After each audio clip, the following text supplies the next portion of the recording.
1, 2024, the Cebu City Police conducted a citywide simulation of a robbery at the Remittance Center to test the response readiness. However, a Facebook page, Cebu Updates, misreported the event as a real robbery at the Cebuana Lumilier in T. Padilla, causing public panic. Let's look at the misinformation and the factors behind it.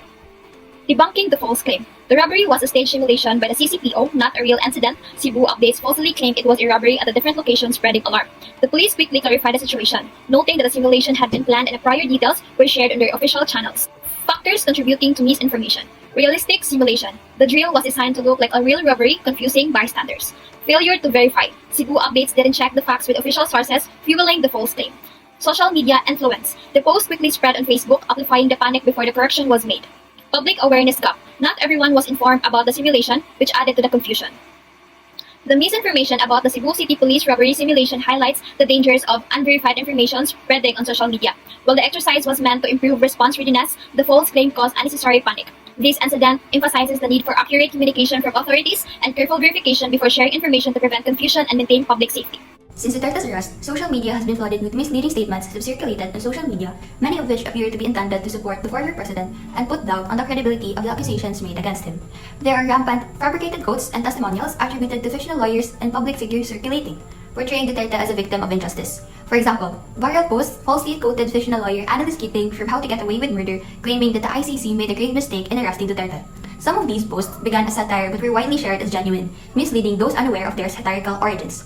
Additionally, false narratives about the arrest have gained attention, with claims that it was a form of kidnapping and attempts to minimize the number of extrajudicial killings cited in the ICC charges. Posts about falsely attributed statements to US President Donald Trump as well, alleging the threatened tariffs or sanctions against the Philippines in response to Duterte's arrest. In a time when misinformation spreads like wildfire, it's crucial to separate fact from fiction. Let's break down the timeline of significant events to understand what has really transpired and where the case stands today.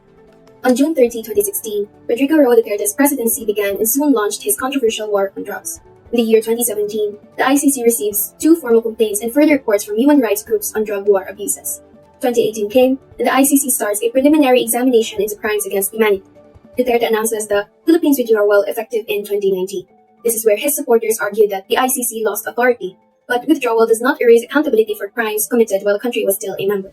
An investigation was requested and made public on June 14, 2021, and the ICC pre-trial chamber authorized the investigation on September 15, 2021, but it was temporarily suspended after the Philippine government objected. March 17, 2025, and the ICC issues a secret arrest warrant for Duterte, citing responsibility for up to 30,000 civilian deaths between 2011 and 2019.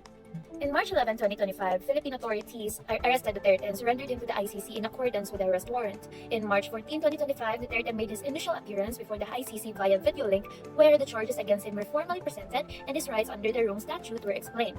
On September 23, 2025, the ICC has provisionally scheduled a hearing on the confirmation of charges to begin on this date. So in conclusion, misinformation fuels division and weakens accountability. Fabricated stories distort the truth, making it harder to seek justice.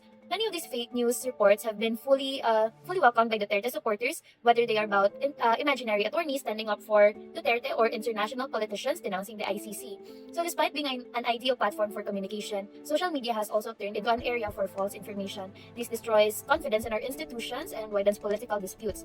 Now, the question is, how can we hold those in positions of authority accountable if we ourselves we are unable to tell fact from fiction? In early 2025, Texas experienced a significant measles outbreak, sparking false claims online, particularly on Twitter, that it originated in vaccinated individuals. Let's look at the facts to debunk this misinformation. Debunking false claims. Official data from the Texas Department of State Health Services reveals that the overwhelming majority of the over 327 confirmed cases were in unvaccinated individuals, approximately 99%. Only 2 cases were in people fully vaccinated against measles. Furthermore, genetic analysis of the virus by the CDC identified it as a wild-type strain, genotype D8, and not a vaccine-related strain. The identification of a specific wild-type genotype D8 provides compelling scientific evidence that the outbreak was caused by a naturally circulating measles virus and not by a strain originating from the vaccine. Measles vaccines contain attenuated viruses with distinct genetic profiles from wild-type viruses found in outbreaks. The consistent finding of the D8 genotype in the Texas outbreak definitely refutes any claims that the outbreak was due to the vaccine. The World Health Organization also corroborated these findings, stating that there was no evidence of decreased vaccine effectiveness or changes in the virus that would suggest a vaccine-related origin or increased severity.